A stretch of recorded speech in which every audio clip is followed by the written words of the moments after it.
Welcome to the Institute of Production Science.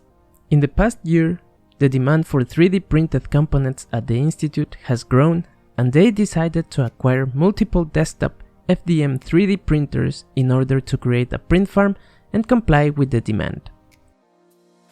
This is Bjorn. He is a technician at the Institute and he is in charge of the production of components with the 3D printers. Bjorn is preoccupied because the job has become time-consuming and complex because of the number of printers he has to oversee.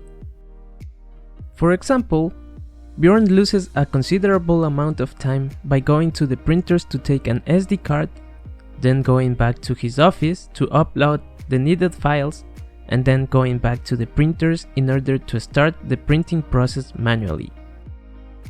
Also, a considerable amount of time is lost during the multiple inspection rounds.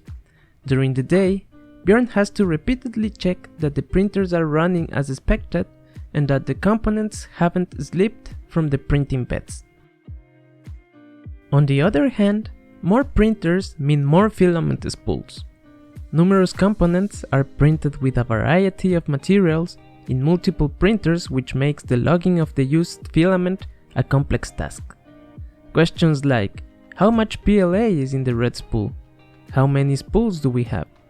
Or who used the yellow spool are common in his day-by-day. Thankfully, there is FarmLab, a 3D printer manager designed specifically for the needs of the technicians at the Institute of Production Science. With FarmLab, Bjorn is able to control all the printers and surveil them with the help of webcams directly from his computer. The application also allows him to start print jobs remotely, and if a problem occurs, he can stop the printers with just one click. Additionally, FarmLab can help with the inventory of spools and keeps track of the used material. FarmLab is also connected to a failure detection system which will notify Bjorn if the feared spaghetti monster decides to make an appearance. Say goodbye to the tedious check rounds and old SD cards and take control of your print farm with FarmLab.